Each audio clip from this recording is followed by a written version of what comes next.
Okay, let's see if I can go through some themes and constellations I see in Conker's Bad Fur Day. Starting with Wizard of Oz stuff, because the game directly references Wizard of Oz. Uh, I think a few times, but one of the most clear ones is when the Pooh King is flushed. I think I have an image of this. Otherwise, it's not really that important. But when the Pooh King is flushed, he starts screaming that he's drowning. He says like, "I'm drowning, I'm drowning," uh, and "Oh, what a world!" And he basically imitates the dying dialogue of the evil witch in Wizard of Oz, right?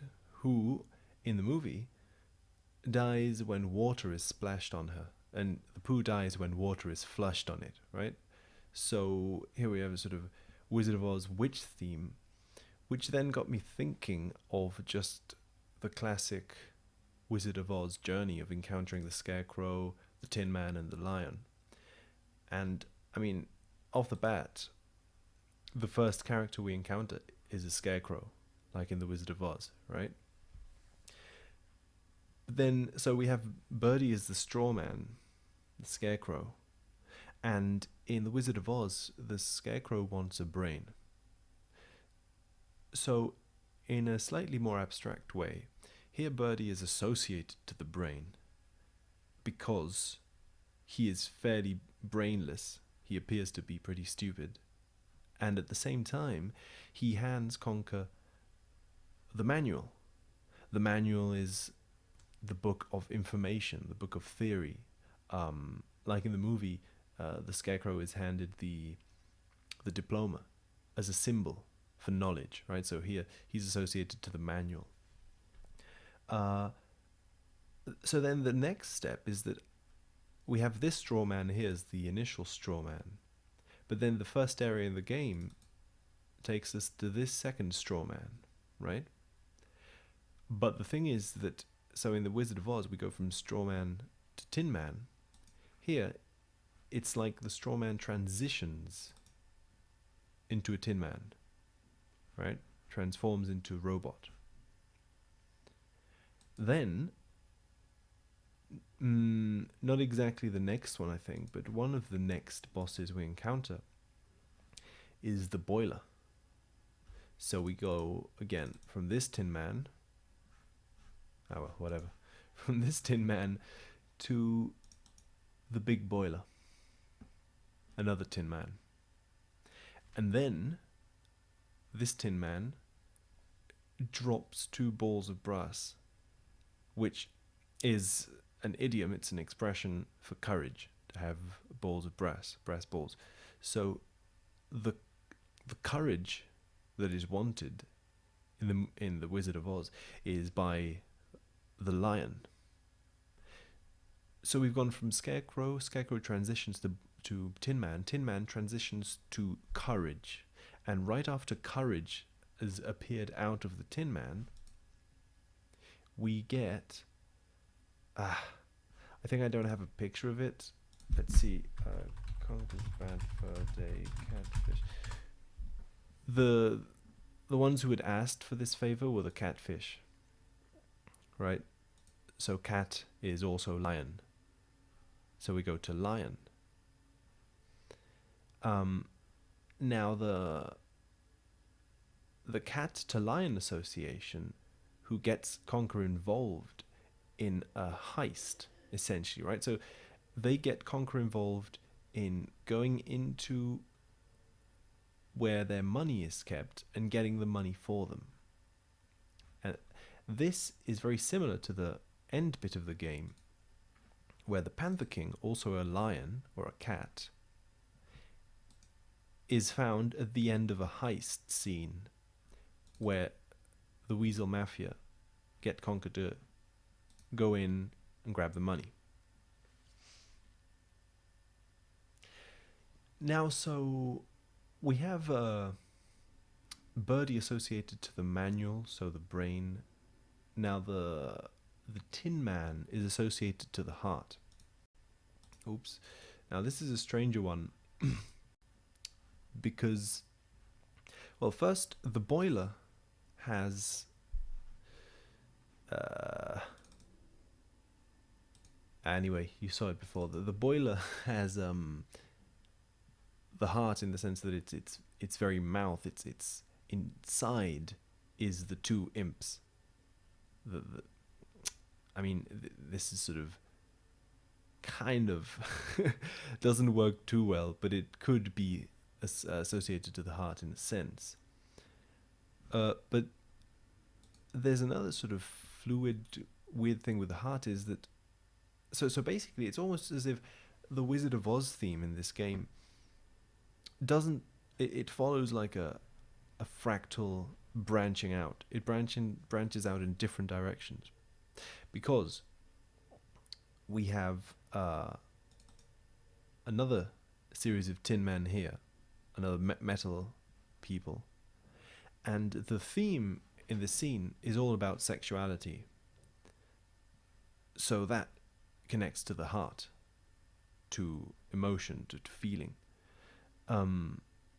Sexual identity, so there's sort of the male sort of sexist dominant guy who also can't avoid the fact that he is connected to his opposite side, right?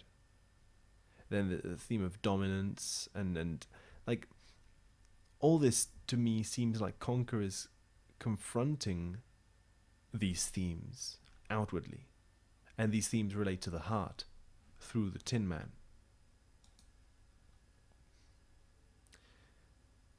Now, let's see. Well, also, I mean, in a sense, we have the fact that this guy, this Tin Man, shoots these missiles called Susie. So it's a big, bulky guy with tiny girls as weapons, right? Or as above. Now, at the end of the game, we have the same scenario. The big, bulky guy with a girl above as a puppet, and also as part of the weaponry. And she's the brains. And him being a teddy bear, so this sort of stuffed thing, reminds me of Birdie, the scarecrow, this sort of stuffed animal. So we go all around the cycle. And also, I mean, in this scene, exactly the same missiles are shot as in the Buff You Asshole scene. So it's like this boss battle and this boss battle reflect each other in a dream kind of way.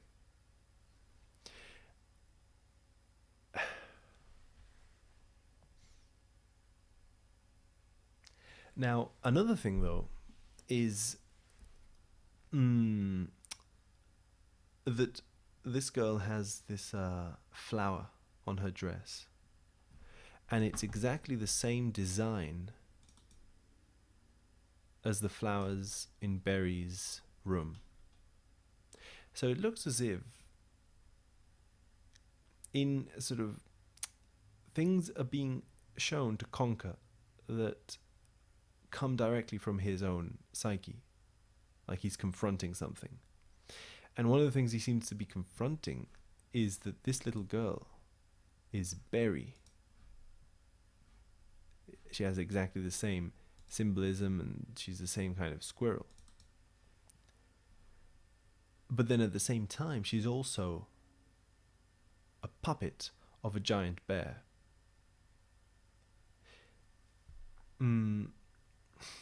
This is strange because it connects to Stanley Kubrick. The whole game is so full of movie references, right? And apart from the Wizard of Oz one, there are several Stanley Kubrick references. One of them being that the password to the Rock Solid Club is Fidelio. Well, it's not, but it is. Conker makes the Fidelio reference, which is the same password used in Eyes Wide Shut for the central party scene in Eyes Wide Shut. So we have Barry trapped in a cage of bones in this rock solid disco with the Fidelio thing. Used as a puppet, very similar to the little girl here. And the Stanley Kubrick thing is that in Stanley Kubrick's work, the bear, like in The Shining, is a symbol for abuse, and especially sexual abuse. So it's almost as if the darkness that Conker is confronting is a darkness that is his, but he can't.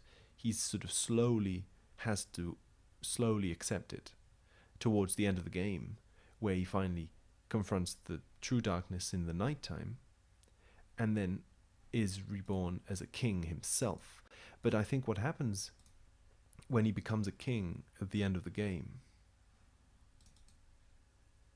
is not that this guy was the king first and then Conker was the king, but that Conker has been the king all along. And this guy is a projection of that shadow that Conker can't come to terms with yet. So it's like Conker has been on top. He's been in control all the time. So in a sense, even though the game seems to have a sad ending, I think it has very powerful ending. It's not a desperate ending, I think, because this is exactly the first step to confronting one's problems, is to identify with them. And that seems to be the whole thing that Conker goes through in this game, is Conker as something external to the problem, finding out that the problem is just a shadow of himself, and opening his eyes and realizing that he is the king. And also in all this theme of like with the cog people, can't find them again, but the cog people with all the themes of dominance, male dominance and sexuality, and heteronormativity, and sort of all this stuff, also exemplified in the bone as a euphemism for penis, enclosing Barry in the rock solid club. Rock solid also being two things at this point, but one of them could be rock solid as in erection, which then also takes us to this guy with his bone.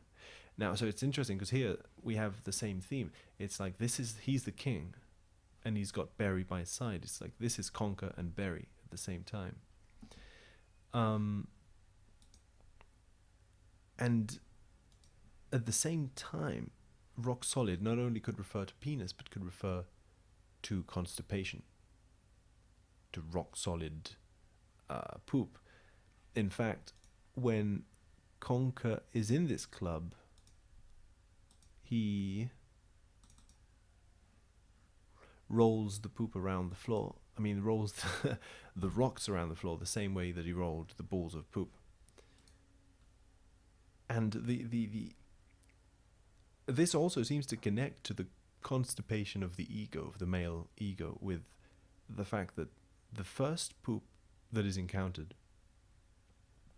well, let's say that before the pooking, first, in order to make the pooking, and in order to make the balls of poo, there's the whole scene with the cows and the where is it now? Yeah, the bull and the cows, right? So we have the cows who get diarrhea. The diarrhea then turns to the balls of poo, which are slightly more solid, which then turns to the poo king, which is bigger. And then from the poo king, we transition to rock solid. Again, it's like something is happening, some sort of the bigger the awareness grows of one's present situation, the harder the constipation, and the harder the association between constipation and erection in a symbolic sense.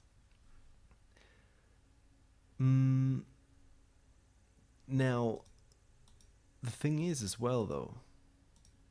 Okay, let's because it branches out in a lot of ways. Because this also has an alchemical side to it, right? So, from alchemy, you would transition from, you would use dirt or excrement and turn it into gold, right? Symbolically. So here as well, the two of the main things we encounter in the game is poop and honey. Even the entrance looks like a honeycomb, even though this is in the Soprano scene. And honey is a common symbol for gold, for gold. So these two things appear combined. This is not a very good shot of it. There are better shots you can get, but in the game there are several cutscenes where you can see the mountain of honey aligned with the mountain of poop and aligned with the castle. Like they are three of the same. Poop, honey, and castle. Castle also to power and rock.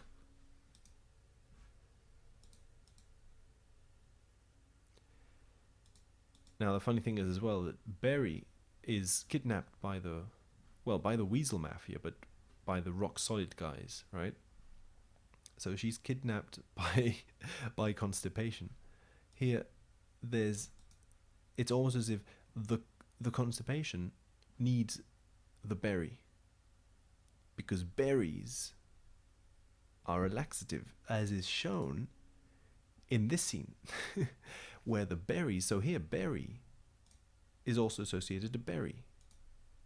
Berry used by the constipation to produce the diarrhea that will then create the poo king itself. So there's this whole sort of loop going on.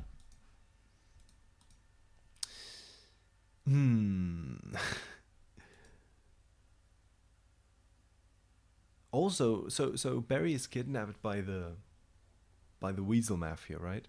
Okay, so the Weasel Mafia run the Rock Solid Club because it seems to be like an undercover.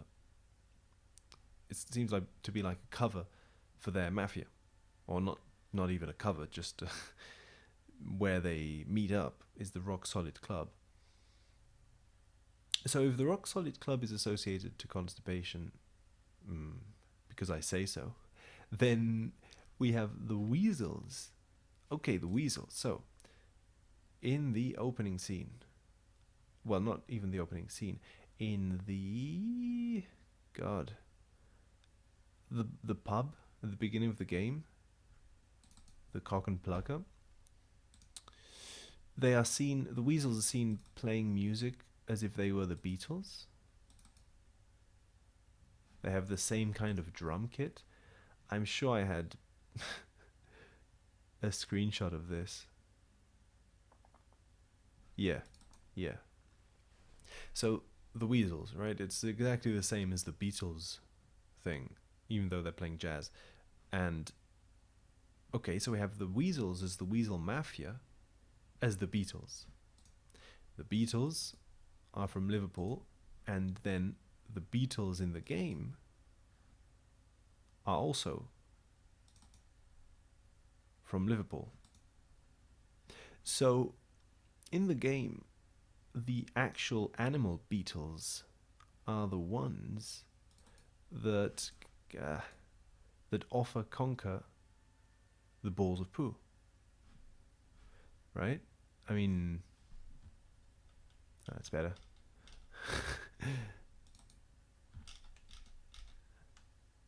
Yeah.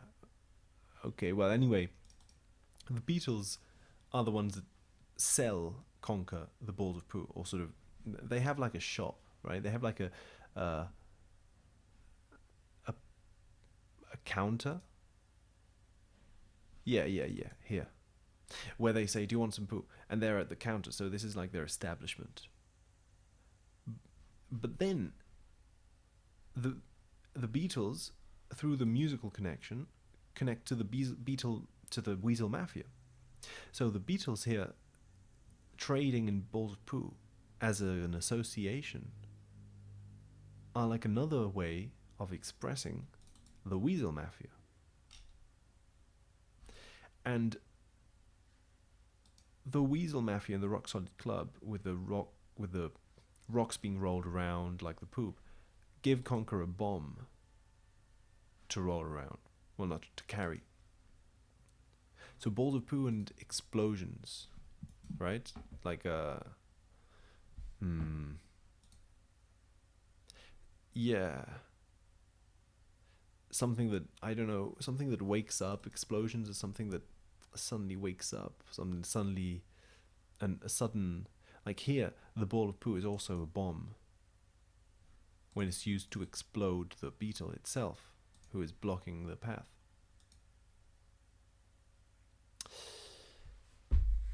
So yeah, bunch of things.